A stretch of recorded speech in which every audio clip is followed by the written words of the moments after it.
bring someone in and talk about management, because it's not really something we've talked about a lot on the show other than me going, I got to pay him 15%. I mean, that's mostly, it's mostly me griping about, but in a loving way, because I know I make more than 15% off the 15% I pay. So I wanted to bring in Tom Lord of Red Light Management. What is your overarching title there? Well, we don't have official titles, but I'll tell you my role, which is basically describing a title. I was brought in from Universal Music Group. I was a record label guy. Came into management about 7 years ago to help build the marketing department. So I was head of marketing for our Nashville office, and then that sort of has evolved, and there are a handful of us that run the office and help Corin, who, that's a name I'll probably say in this podcast a couple of times, help Corin, who is the head of the company, run the Nashville office. And that's some of the basic logistical things of the office maintenance. It's hirings and firings if necessary, and just kind of general maintenance of the management team in Nashville. And then management roles as well. So I have a couple artists that I sort of have under my supervision from a manager role. And full transparency, I am one of them. So is the Raging Idiots, which is one and the same, except not. Gabby Barrett, you work with Gabby. I mean, I worked with Gabby 4 years ago on Idol. Yep. I remember those conversations, like, okay, Gabby's coming, let's get her. And the early ones, and then watch. Yep. And you were so instrumental in her even landing a record deal. Yeah, yeah. So before we get to that specifically, like, why in the world would someone need a manager? Because most folks don't even know. When someone gets up and gives a speech and they're like, well, I think our manager, we all just roll our eyes because we don't know what that means. Well, that's what I was going to say. This podcast may be your least consumed podcast, because I'm not sure people really know what management is or have any interest, but I do think it's important. It's definitely a big part of this industry. The biggest. For me, it's massive for what I do, and it's not something I talk about because I'm not embarrassed of it, or I don't think people aren't interested, but it's just so in the weeds. Yes. But that's what this podcast is. Yes. So why in the world would someone need a manager? For the best way to describe it is to put it as an analogy for running a business. You know, the artist is the chairman of a business. That's your business. You know, in your case, you have a business that you need to run, and that includes, for you specifically, it's touring, it's merchandise, it's philanthropic efforts, it's personal appearances, it's publishing, book deals, it's TV, radio, everything. Yeah. You know, and so, you know, with your need to be creatively involved on all those in all of those facets of your business, you need somebody to help run your business. So you're the chairman, and we're your president of the company. So we help run the PR department and finance department and merchandise department, the philanthropic department, merchandise, the whole ball of wax. So our job is to make sure all of the pieces of the business are connected and that are working, and help execute your goals. That's what a manager does.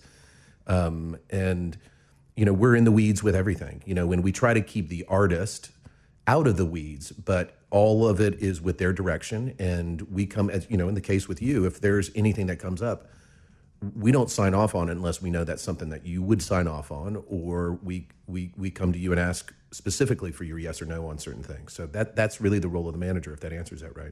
With Gabby, like, what do you deal with day to day with?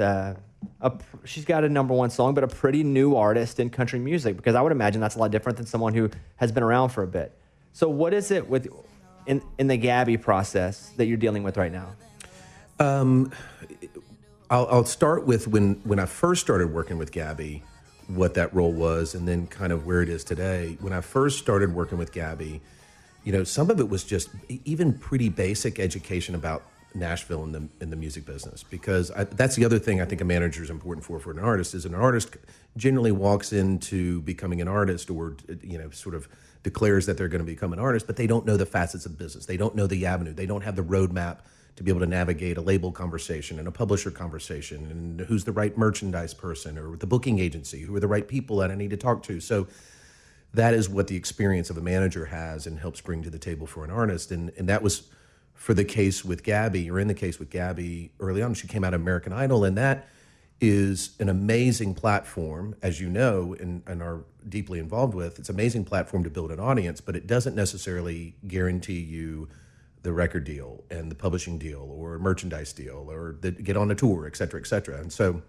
when Gabby first came off of Idol, as mature as she was for her age, and she came off of Idol, and she was 19 years old. She needed some education on how Nashville works, and so I felt like the first part of my job with her was sort of setting the tone for, hey, here's the reality of the situation. You came off an amazing TV show, gave you a great platform, but no labels are jumping, to sign you. And so now what we have to do is prove it to them. And so it was helping set the roadmap for building a reputation outside of Idol, building a reputation as an artist in the town and starting to be part of the community. So that was a big part of it then. And then it was with her and navigating with 19 Entertainment, who is also part of the American Idol family, who was a part of the mix, but they're not necessarily part of the Nashville community, that we navigated releasing her song, I Hope, without a major label deal. And that was where, my role as a marketer and also manager came into strong play with her to help, kind of work with the DSPs, which are the digital partners. It's the Spotifys, the Apples, the Pandoras, and Amazons, to make sure that they knew this artist was coming, that they knew who she was and what she was about.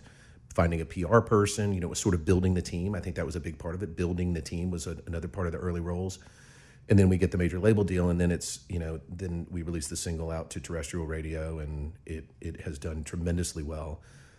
So my role, I would say, has evolved from when we first started working together to today. And I think today, the role of my job with Gabby, and we have a lot of conversations about it, is, she understands that we've had an amazing first step, and we're having a moment. Is sort of, this is my cliche thing that I say, and I say it in almost every meeting we're in, is that, we're having a moment, but we need to make a movement. And so that is now, how do we navigate from the I Hope artist into an artist that has, repeated success? And so we're trying to, as we never want to, sort of look a gift horse in the mouth here, but, with the success that we're having with I Hope and continue to have, I'm trying to move past it in a lot of ways to say, hey, look at this song, and it's the good ones. That's our next single. And so my job now is trying to change the spotlight a bit. Let's enjoy the spotlight that we've got with I Hope, but let's try to shift the spotlight to show the success that we're having with the good ones, because we know we need to move from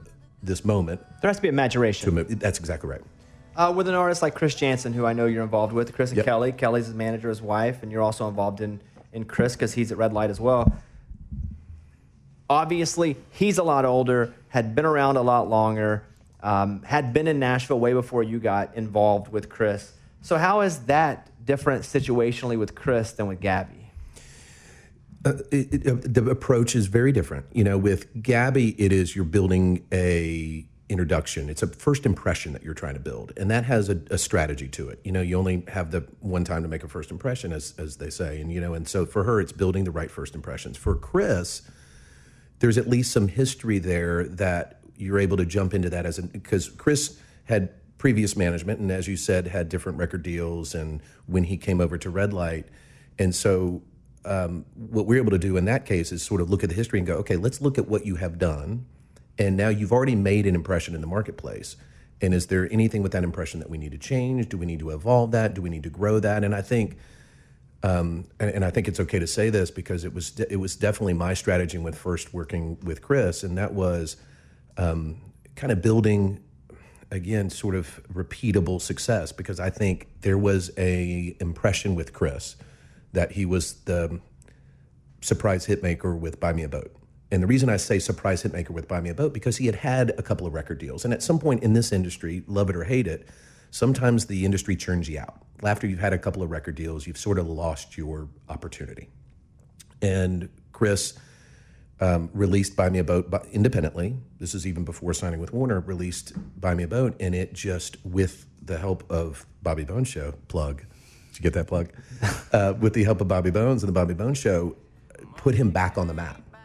And so that became a surprise hit. And then all of a sudden the record labels are calling again. And so, and he was having success, but he wasn't able to replicate necessarily the success of Buy Me a Boat after that song had come out. And so, as I talked about with Gabby, sort of trying to find that repeatability. I think with Chris, that was the strategy when we first started working together. It's like, hey, we need to prove it. Chris, we know you've got the talent. We can hear it in the songs. We hear it in the record. We know your talent. We know what you can do on stage. But now we need the town to see you as more than Buy Me a Boat. And I think I would put Chris and Gabby almost in the same category, is that that first major hit that they both had, in Chris's case, Buy Me a Boat, And in Gabby's case, I hope those songs will always follow them around. It is hard when you have a song that is so big, that is really the first big hit for an artist. That will follow you around for your whole career. And the job is never to try to repeat that exact song success, but you've got to then evolve from it. And I think from Chris, that was the case. It's like, we got to show people that you're more than that. And since then and this is all on him because he's the songwriter on all these songs, but it's Fix a Drink and it's Good Vibes and it's Drunk Girl and it's Done. And now Waiting on Five is the current single. He has now repeated success. So I think the strategy changed and it was different when I started working with Chris versus working with Gabby. And so I think that's how it was different for Chris. And there are a lot of artists that listen to this podcast because we do go in the weeds at times with publishing, now with management, obviously. Sometimes they're like, how the heck do I get a manager? And my answer is always the same when anyone's asking, how do I do anything? It's play as many places as you can be and hopefully you catch someone's eye. That's just my general answer because I know that's not wrong. It may not be right, but it's not wrong. So as someone who is pretty high up at the biggest management company in town, I'm assuming Red Light's the biggest in town. It is, right? It's the biggest independent management company, I think, in the world, the way that's in its setup. And I think from a number of staff and artists, probably the biggest. So how does one that's unmanaged get a manager? Man, so many avenues for that. And, if you're an aspiring artist and you're listening to this and you want to say, man, how do I find a manager? Managers come in different shapes and sizes. I tell you, the role of the manager is somebody that you can really trust. And I hate to say that anybody can be a manager, but to a certain extent, there are a lot of people, and I listened to the podcast. Actually, my prep work coming into today was listening to the podcast with Carrie Edwards.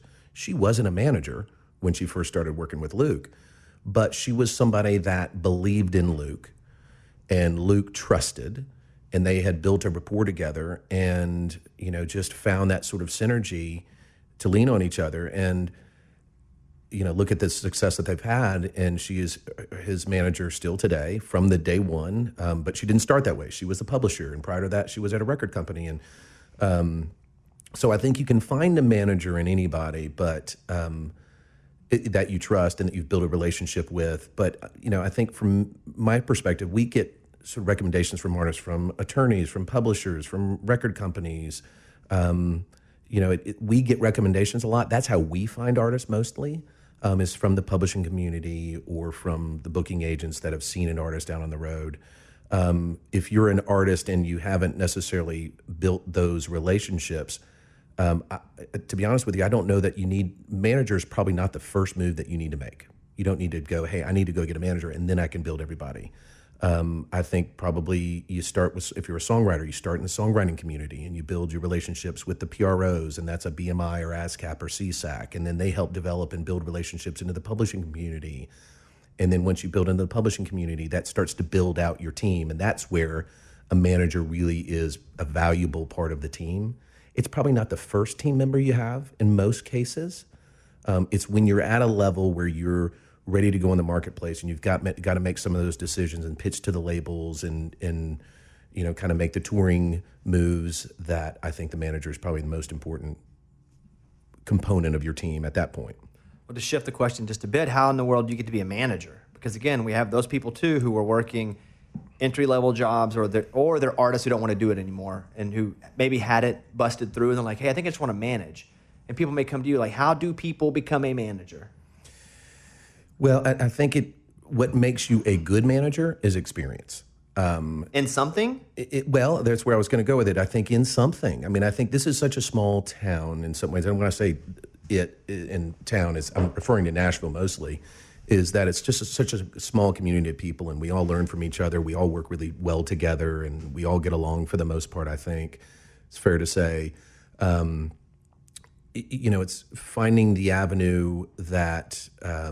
where you're passionate about. In some cases, it's in the songwriting community and you're working in the publishing world and you decide you want to make a move into management, then you find that artist that you really want to work with. Like you find, and I encourage people, if they're in high school or college, find that local talent and work with them and try to help them and learn as you go. It's experience for the most part that really gives you the credentials to become a manager. I'll tell you, for me, what I think makes me good at my job in management is that I have been in this industry a long time, and the gray hairs are showing it. But for me, I was in the marketing department in a record company, and that's where I learned about radio, and that's when I learned about sort of branding and working with artists and knowing the sort of the nuances of the artist, and I think for me that's given me a broad scope of the industry as a whole that makes me, I think, a valuable part of the management team is knowing already the nuances of the labels and the decisions that need to be made there. So I think it's really grinding it out in the industry for the most part. I do think there are a lot of people that wave their hands when they come out of college. They say, I want to be a manager, and they start working with artists, but they just don't know as I said, roadmap earlier. They don't know the roadmap, and so they're just figuring out as they go. And I was lucky enough going to Belmont. I went to Belmont University, and I majored in music business, and I did internships. I jumped into the intern world. I think Mike D is who's sitting at the table with us here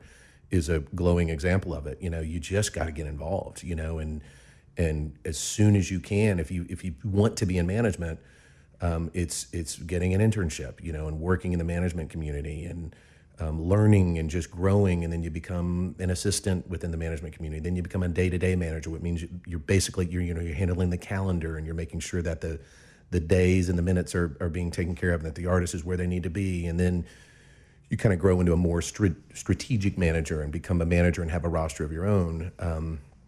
But it's time and experience, and that's a long answer to your question, but I think sort of helps illustrate. It's time and experience. Mostly that makes you a good manager. You're doing marketing at Universal. You leave to go to Red Light to be the marketing guy there as well. When did you go, hey, I think I actually want to get my hands dirty and actually work with an art? And who was the first artist that you actually were in with, where you were making decisions for them specifically? Well, when I came over to Red Light, I did not necessarily have designs to be a manager. I was looking for a new opportunity. I'd been in the record company business for going on 20 years at that point. I'd started at a small company in town called Rising Tide when I was finishing at Belmont, but I was working there basically full time and worked there for a couple of years. And then I went over to Mercury Records, and I'd seen the change of the industry. And at that point, Napster had hit this again dates me, but that's when Napster hit the scene. And I could see how that was changing the record industry. Because Mercury Records, there were a lot of independent companies. There was Lyric Street Records, there was DreamWorks, there was Mercury, there was MCA, there was Arista, there was Giant Records, there was Curb. I mean, there was all these record companies around town. And I was working for Mercury. And at that time had a really strong roster. Shania Twain was on the roster, and what was sort of the biggest artist that they had at that time. And it was coming off of the Come On Over record, which was selling Diamond, which was 10 million. And if you look at stats today in terms of what records are getting certified, it's almost unheard of today. When you put in streaming equivalents, people are getting there. But that was huge. So it was Shania Twain, and it was Terry Clark and Sammy Kershaw and Jamie O'Neill, and then we had the Oh Brother Where Art Thou soundtrack that just sort of blew up. But what we were seeing was that we were seeing a huge decline in sales that were starting to happen. And with that, then all the mergers. So Mercury then became Mercury MCA. We merged with MCA, and I saw a staff decline. They had to let some people go. And then it was Mercury MCA DreamWorks when we merged with DreamWorks, and I saw staff and layoffs. And then we shut down that imprint, DreamWorks, altogether. And then we merged with EMI Capital. So then that became what is now known as Universal Music Nashville, which is Mercury, MCA, Capital, and EMI. And then I saw same thing. I saw layoffs. And so I was through this, I don't know, just kept seeing this changing environment and layoffs and consolidations, and what seemed to be do more with less people, less money was what seemed to be the strategy. And so at that point, then that's, like I said, almost 20 years later of kind of going through that grind. And luckily, I always had a home at a record company during all that. But I did start to think, man, there's got to be a different path for me. I keep seeing the decline within the record companies, and, where is my skill set? And, for me in marketing, the other places to work in the industry, and there are several, it's, business management. I don't have an accounting background, so I can't just jump into business management. I hadn't been working in the touring environment, so I couldn't just jump into being a booking agent. And, I wasn't an attorney, and I hadn't worked in the merch business, so I was just thinking, what's my next path? And I think to be a good manager, you have to be a good marketer. I think everything is marketing, really. And so I just kept thinking that probably my next life in the industry is in the management world, and the timing was right for me as I was starting to have this internal struggle about what's next for me and my path in the industry. Was right at that time when we had merged with EMI Capital, and I also had felt at the company. I don't know that I felt like I saw my path earlier before we merged with EMI Capital. I'd sort of rose in the ranks, and I was the VP of marketing at Mercury MCA. And then with the merger, there was a whole new group of folks came in, a new head of the company. The head of the company that had been there prior, Luke Lewis, had always been, sort of he was my mentor and boss at that time. And I felt like I always had home with him, and he left. And that's when Mike Dungan came in and ran the company. And I'd known Mike for a long time, and I've heard his name multiple times on this podcast because he's had such an influence, and he has on me.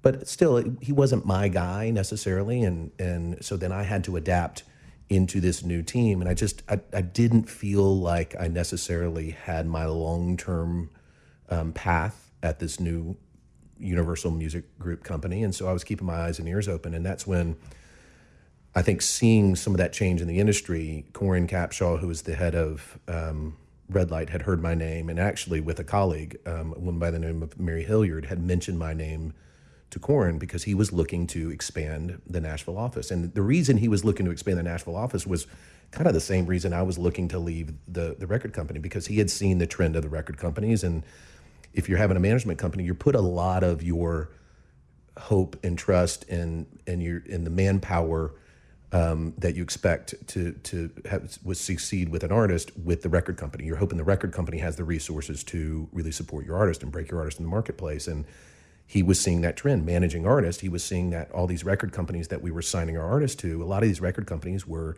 reducing their staff, reducing their budgets. And so he kept thinking, well, gosh, as a management company, I can't leave, the future of artists in the hands of record companies solely if they're declining. So I need to start building out my staff. And so he knew that this change was happening over at Universal, and Mary Hilliard had said, hey, I know this guy, Tom, and recommended that Corin just meet me. And it's so funny. She reached out to me and said, hey, you want to meet this guy, Corin? And I said, yeah, I'd love to. I mean, I didn't know what it was. I thought it was just to meet him. I didn't necessarily know or think that it was a interview, but if you know Corin, and Bobby, I know you do, he's right to business. There's no, hey, let's talk about your life. I mean, it's like, tell me what you do. Tell me what you do for the record company. Do you ever work in international? Have you worked in, he was straight to business. And I left the lunch with him, and I thought, well, that wasn't like a get to know, that was an interview. And we just kept conversation. And then he invited me to join Red Light. And I told him, I said, listen, I've never managed anybody. So I don't know that, I'm very interested, but I don't know that I would have to learn. And he said, well, I don't necessarily need you to manage anybody. I want you to come and help me with marketing and let's make this company a bigger and better management company. And that's when I left the record company, which is a little bit of a leap of faith. My personality, I like some risk, but sometimes risk adverse. And I'd been at the record companies for, like I said, almost 20 years. And so I felt comfortable. I had my 401k, and all those things. But I don't think I was feeling fulfilled.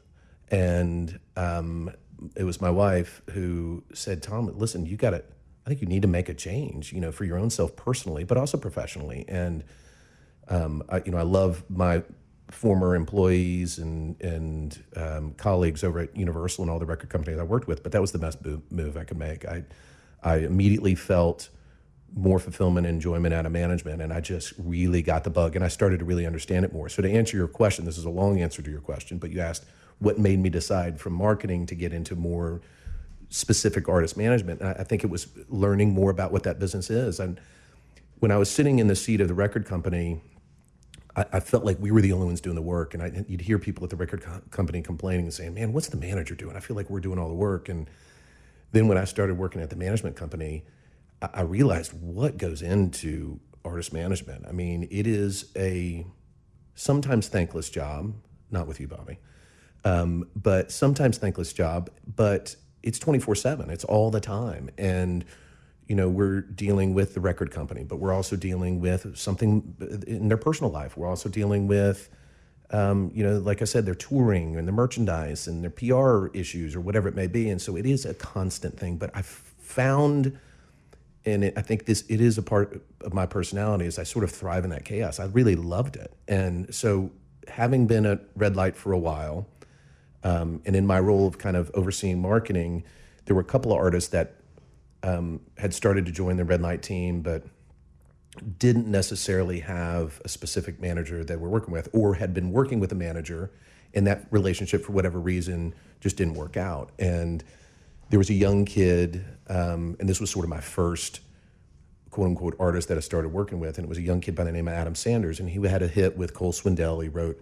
a hit for him and wrote a song for Dustin Lynch that was a #1 single, Hell of a Night, and had a cut on Luke Bryan's record. And he was a young, talented artist. And at the time, I was helping him with his marketing and his manager, and he just split. And he said, listen, I'd like to stay at Red Light, and, would you work with me? And that's when I started to really work with and focus on a single artist and kind of help them along. And, I was careful not to jump too far and deep into the quote-unquote management side, more specifically with an artist, because my role was also doing marketing.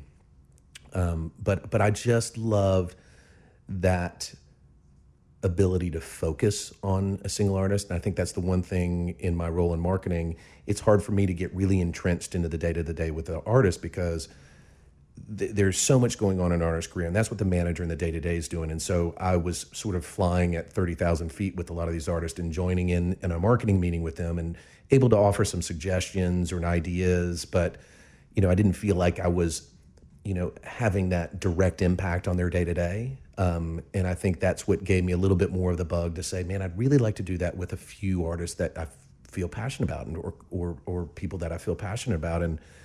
And that's where it's sort of led me to some of the artists that I'm working with now. You grow really personally attached to these artists, working with them, and you want to see them succeed. And that was my move. I think at that point, I still oversee the marketing team, but also have to balance that and focusing on some of these artists that I work with. But I love it on a day-to-day basis. Sugarland is another artist when they're together that you manage. How in the world are folks making money when you can't tour? Great question. They're making some, and to clarify that, I've worked with Sugarland from the day they signed a record deal at Mercury Records. I was sitting in the lobby of Mercury Records when this new trio at the time came into the lobby and was introduced to us as this band Sugarland, and it was Kristen and Jennifer and Christian, the three that were the founding members of Sugarland. And so I'd done the marketing for them when I was on the record company side. And when I left and came into management, Christian Bush at the time, this was when they took a little bit of a break and both pursued some other opportunities that they had, which I think was healthy for them. Christian was looking for some management support for him, and so he came over to Red Light, and I started working with him, and it was just a natural fit because we had worked together before. And so when Sugarland came back together, I worked with Christian, and then there's a woman, Gail Gelman, who works with Jennifer, and we make it work working together for them. And right now, it's a great question. They're victim to it, as all of these artists are. How are they making money today? There are a couple of ways that an artist can make money outside of touring, but I'll tell you, it is definitely the biggest part of their pie. And as with management, because managers, as you said, the financial structure for manager is that we basically participate in 15% of an artist's income. And really income of all spheres, so that's from their merchandise, it's from personal appearances or brand deals or whatnot. But a lot of that centers around touring, and touring is where the most money is made. And in fact, I know, a segment that you had before, you were talking about sort of appearance fees for artists, and you were kind of going through how that works. And, I think when you look at it, even for an artist that, when you look at the quote unquote rate card that you had thrown out there on some of those artists is, if an artist makes $40,000 for an appearance, that's not $40,000 that goes into their pocket. It's they have expenses tied into it. It's the travel cost to get there. They have to pay their band and crew. They have to pay the commissions for their booking agent, their business manager, their manager. And, at the end of it, that $40,000 probably turns into $10,000 or whatever it may be. And So it gets thinner. Now, the bigger you play, the bigger venues you play, the bigger your guarantees, after expenses, you're bringing home more money. But at the end of the day, it is from the touring side where the majority of the money comes in. And right now, people are at first, when COVID impacted the touring business, there were a lot of people that I think a lot of us, if not all of us, really hoped that this was just a few months and then we'll be back in business. I mean, that's what I was a big part of in the start of this was, okay, all of the tours that were going to start in April or May, let's move them to June and July. And then we're thinking, okay, maybe we'll just move some of these to August, September. And then it just kept moving and moving and moving. So when it first hit and impacted our business, I don't think we were as much concerned about the financial impact as we are today, because it's obviously having a bigger impact knowing the delay that it's put on touring, again, the biggest part of all of our business. So at first, I think people were just wanting to stay engaged, and they were doing the virtual shows, and they were Facebook Live all the time, and a lot of times those were just free, and it was just free entertainment for fans to stay engaged until we got back to business. And then I think you've seen from that, somewhat fatigue from that, I think on the consumer side, but also on the artist side, but also artists saying, okay, now I have to monetize this. I got to figure out a way to monetize this, because if this is our quote unquote new normal for right now, I can't afford to just do free shows all the time, because that's not feeding my crew. It's not feeding my family. And so a lot of artists have moved into more branded, sponsored virtual events. There's still a way to stay. I mean, listen, all of these artists in their own right are influencers, and they have big followings, and they're artists that, have millions of people on Instagram and Facebook, any of the social platforms. And that is of value to brands right now, some brands. Now, I think it's impacted brands as well. I think everybody's suffering from it, but I think you're seeing that from sponsored content. I think you're seeing it from virtual shows. I think you're seeing it from flash sales and what people can do from merchandise. Those are where a lot of those artists are making money. Now, if you're an artist that is also a songwriter, that's different. You're able to have success if your songs are being played at radio. That business is still there in the streaming business. There's income to be made on the publishing and performance rights side. Sorry, I'm getting in the weeds on it, but I think that the basic point is, without touring, that's probably an impact of 80% of any given artist's, and I would say management companies' income right now. Have you seen anything like Luke Combs in your time in the label or working with management? I'll tell you, I think the closest thing I can compare him to is what I felt like the impact of Garth Brooks was on the community. And I wasn't even really in the business at that time, but once I joined the industry, everybody referred to him, and I was a fan, as I know you are.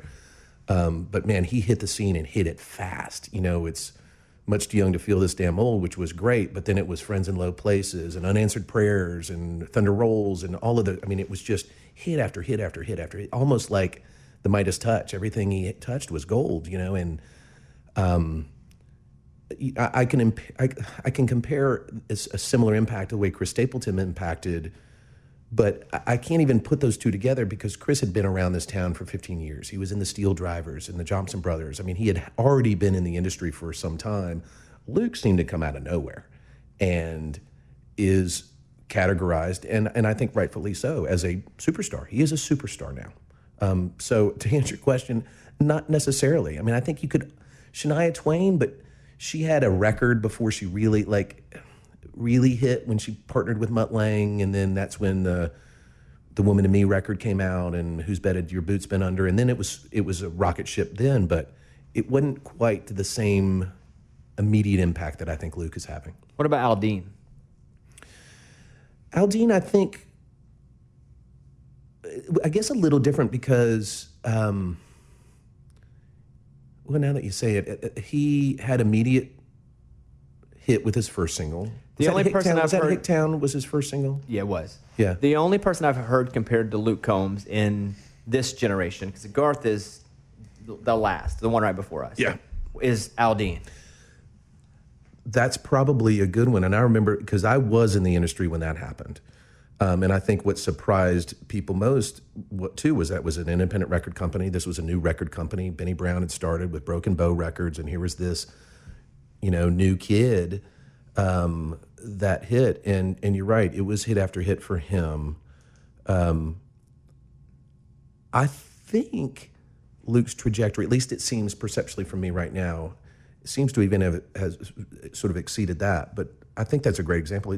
Jason did have immediate impact, and then, just years later is selling out, Georgia Stadium and having, the tremendous success. But listen, any of the superstars that we have today, it didn't happen overnight. Luke Bryan, I think, a great example, who, as we mentioned earlier, was a couple records in when he really, really hit. Was it Tailgates and Tan Lines? That was like, at that point, he had arrived. Eric Church wasn't immediate, and that took a bit, and then Superstar. Carrie Underwood, I think, had tremendous impact with her first single, but I think it was a little different. I think that was, I don't think it didn't feel, she came off of American Idol too, and I don't know that I could put it the same way. Miranda took a while before Kerosene, and then really started to have hits, and it doesn't happen like you see it with Luke Combs, and I give it to him. He's done no wrong so far, and good for him. I'd like to see that. I want to see new superstars. I think we as a format have to have that. Not that you want to see people evolve out, and I think that's the beauty of country music, is that country artists can have those 20, 30 year careers. And I think you've seen it with George Strait and the Alan Jacksons, Martina McBride, who's still having success. Maybe not the same relative success that you see if you're benchmarking it against radio, but she's still able to go out there and tour. And you look at all of these other artists, the Mark Chestnuts and Mark Wills, and God rest his soul. But Joe Diffie was having a really strong career, in resurgence. And so these artists are able to have really, really long careers. So, like I said, I don't want to see them evolve out, but I think it's important that we continue to elevate, as an industry, elevate superstars, because that's only healthy for our genre and our format, because it continues to bring new audience in. You don't want our audience to completely age out, and you want the younger audience to have an artist that they can champion the same way I think you and I, or me specifically, was championing, Garth Brooks at the time, or Dwight Yoakam at the time when it hit for me. Like, those are the artists that I felt like I owned a little bit, and so, to see these young superstars, and, there are artists that are now headlining, Dan and Shay, that's not an overnight success. Superstars now, and, kudos to it, because it's not easy, being in this industry, man. It is tough to get to that level. It's easy. It may be, it's not even easy, but you can have a hit, but to impact, I think that's something that's a difference, and that's what you've seen in impact from, we said Gabby earlier. Gabby's having a really strong impact right now with this one song. Now, her challenge will be to back that up. But Chris Stapleton, impact, once he really kind of hit the scene. But again, that was a grind for him. I was there at Universal when, Chris sort of took his first step as a solo artist, if you will, in the kind of commercial country landscape, and put out some great music. There was a single called "What Are You Listening To" that it's still in a heavy rotation in the Lord household, which is my household. Just so you know, it's not heaven. I'm referring to people that it could be playing up there also. But and to me, you had hoped and thought, and I think that's the thing with management that's a struggle, is that you get attached to these artists, and it seems so obvious to you, their talent, and seems so obvious that they should succeed. And I think Chris Stapleton was one of those artists when he first came through. It was like, well, this is a no-brainer. This guy's got it all, And this is about the time I met Chris, because I was having him on the show when the song came out. Well, that's right. You were an early, same thing. You saw that too. Early champion. Loved him. Was getting in trouble for putting him on the air because nobody had ever heard of him. Executives in radio. Yep. Because I was being eyeballed hard every move, because I was different at what I was doing. So like, why are you doing this? And so we have a video of Chris, because he'd come in 4 or 5 times early. And the first time I ever called him, he was in the shower. He was like, hey, man, I'm in the shower. Can I call you right back? I was on the air. And I was like, yeah, man, we'll call you back in a minute. And so he came in and he did a bunch of his hits. Your Man, Josh Turner. He came back later, did Drink a Beer from Luke that he wrote. But I was like, this guy is so pure, just as an artist. He's probably not the most perfect singer, but he's the best in my mind. Like, I was just moved by him. And when he finally hit, I was like, holy crap. And again, the Stapleton thing, I've never seen anything album related like I have with Stapleton's, with that album, that had Tennessee Whiskey and... Whiskey and You, and it said Fire Away, and and that was The Traveler. I mean, it was Parachute. Parachute was on that record, I've album-wise, I've seen nothing like that album since I've been in town, which is about 8 years now, because it just stayed at number one. Yeah, it's still, I think, if you look on some of these streaming charts, it's still one of the top streamers, which is unbelievable. But I think the point I was making with him is that you see some of these artists that you think, it seemed no-brainer, and that they can have their shot, and that they're gonna have immediate impact, and sometimes it doesn't, and sometimes it doesn't work for whatever reason. And I think, not everybody sees, and it's sort of the beauty and also sort of the frustrating thing about music. It really is so subjective in so many ways. I mean, there are songs that I hear on records that I go, oh my God, that's a hit, and instead, they release something else, and I'm like, that's not going to work, and then it becomes a multi-week number one. We all have our opinions there, and I think with Chris, I thought that was going to hit immediately, and I have to imagine, and he and I have not had a conversation about it, but I have to imagine that was really frustrating for him, but he stuck with it, and then he made a record that, as you said, has really stood the test of time, and that's what I get off on in this industry, is seeing those artists succeed that really, that truly have that talent, and everybody has their own talent that bring to the table, but with him, it's been fun to see that kind of impact, and I think that's that. When you ask about living the world of Luke Combs right now, and I don't work with Luke, but I've seen what he's doing, and that, seeing what the impact that Chris had, I think it's important. Like I said, for this format, we've got to continue to bring superstars to the stage. I'll end with this, because your background is in music. You studied music at Belmont? Music business, yeah. Okay, so it's all been music. So what in the world would compel you to want to work with me? Because only one part of my business is music. I told you I sort of thrive in the chaos, and I like the challenge of things. And I think for any manager, the worst thing that you can do is have a client that does not want it as much as you want it for them. And what I mean it is success. There are a lot of artists that just sort of expect, or clients, or however you want to define them, that just expect success is going to happen, and they don't want to work for it necessarily, or work as hard as you need them to work.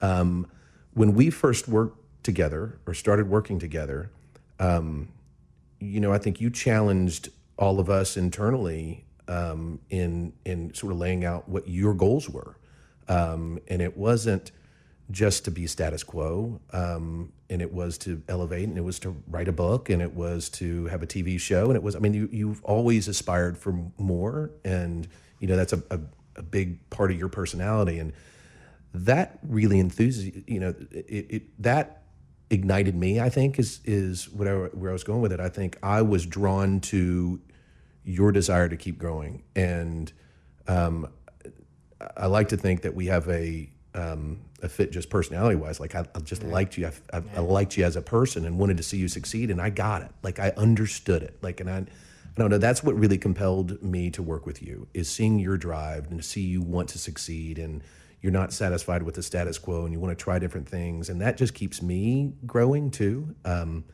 I think that has, for me, been a personally rewarding and professionally rewarding. Let me shout out Tom Becci, in case he's listening, because you and Tom are both my direct guys. And so you come from a creative music background where he's a business guy. Yeah. And have you ever worked directly with Tom until me? Yeah, in fact, so we were at Universal together. He came, when we merged together, when I was at Mercury MCA, he was COO of EMI Capital, and we merged together. And so for a year we worked together, but never directly. Like, he was sort of more on the business side. He was running the operations and doing the books and working on payroll and working on the artist agreements, and it was all more legalese stuff. And I was more in this other sort of creative world where it's marketing and marketing campaigns and bigger strategy and content creation and et cetera, et cetera. And, but we always had a mutual respect. And when he joined Red Light after me, I'd like to think he followed me there.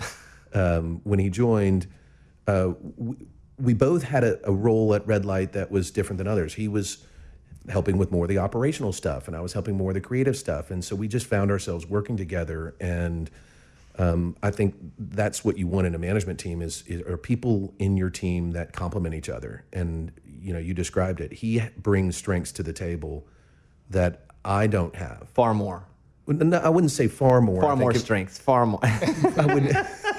Well, I mean, I wouldn't put it that way. I think he has some, but I have other strengths, and I think we work really well together in that way. And I'll mention Morgan too, who came from radio and is now the position you talked about. When someone gets into management, she is my day-to-day. She's watching the calendar. She's really making sure daily what's happening with me and enforcing at times. And so, I assume Morgan's been good. I mean, I see she's branching out a bit too. Yeah, Morgan's been great. And that was an interesting search for us because we were looking for somebody to be in that role. And we saw the relationship and the sort of the evolution of Morgan in that she worked with you from an assistant level and sort of graduated. Intern, assistant. Yeah. Phone screener. And she had sort of evolved with you and grown with you that we were lucky that we could sort of put her into that role and that she was willing to come into that role. And she's been great. And, she's learned the ropes quickly. And I think that was the one thing that you said, how does somebody get into management? It is a learnable task. I mean, there are skill sets that come into it that I think, that you either have or you don't, just from a personality trait. But you can learn the business. You learn any business. I do think that there's some talents that you may not be able to master. Songwriting's one. You can learn how to write a song. It doesn't make you great at it. I've tried before. But Morgan's been a huge addition, I think, to this team. And we'd like to see her grow. And I think that just makes us a stronger management company. If we can enable these folks that work within our Red Light structure to work with other artists and to learn, that's going to make us a stronger management company across the board. As we wrap it up, the last couple sprinkles, we'll add the cupcake here, that if you want me to ever hear a song, you have to get it to Tom, not to me. Let's not encourage that. His email is iHeartRadio. How many times a week does somebody at least reference you working with me for their benefit?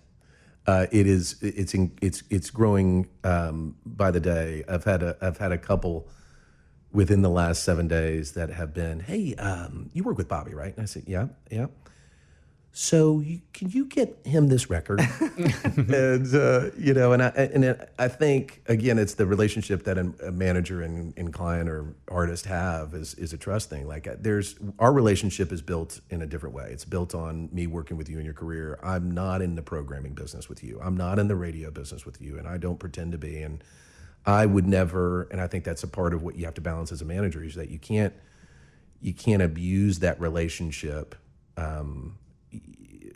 If it's not right, it's not right for me or for people to sort of assume that I can influence you. Well, you can, and you do.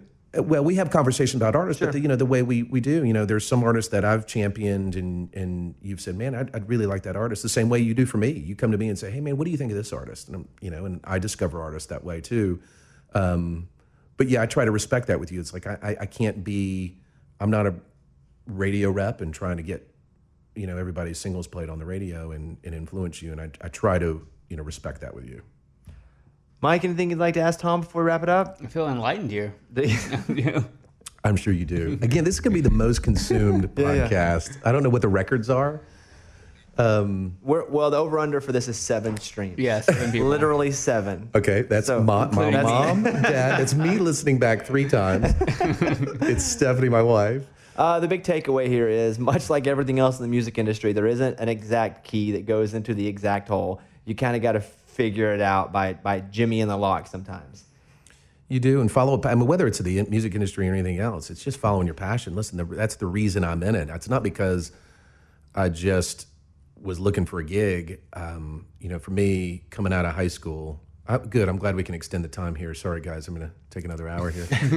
But at 18 years old, you're sort of faced with in life to decide, what do you want to do with the rest of your life? What do you want to major in? What do you want to become? And for me, I was playing baseball, and I knew my skill set was not enough to take me to the major leagues. And I was playing in bands. I was playing music. I just loved it. But I knew, again, that I didn't necessarily have the skill to be a full-time musician. And that's when I learned about, music business. And I went to Belmont University. I walked on for the baseball team, made the team for a couple of months, for a semester. I'll give myself a little more credit, as a walk-on, and then started majoring in music business. And I just was enamored with it, and I just love it. And I still do today. Like, I still get fired up about music. I still love songs. I get so much enjoyment out of seeing artists succeed. So I guess that my point in all of that is, if music's your passion, man, follow it, or whatever it is. And there are so many opportunities in life that I don't know that I really ever knew of, interior design or, whatever it may be. For me, it was like, you can be a doctor, a business salesman, an attorney, or a teacher. It's like, I don't know, like, that's all I really knew of. And man, there's so many opportunities out there. But it starts with finding your passion. And I feel so lucky and blessed to be doing what I'm doing, because I just don't know what else I do. That fulfills me. Who wins Entertainer of the Year this year? This is it. Last question. Who wins Entertainer of the Year at the CMAs? If I'm going from memory here, it's Eric Church, Carrie Underwood, Luke Combs, Keith Urban, Miranda Lambert. I believe from memory that's the 5. That's pretty good. I think you may be right. I just voted. You did? Okay. I just voted.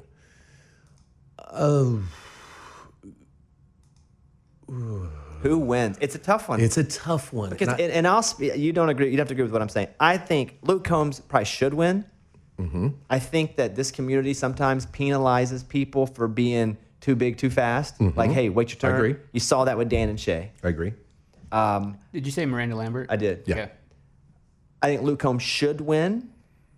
I tell you, I voted for Carrie because I feel like just she deserves it. And for me, there's no identifier what Entertainer of the Year means other than entertain me.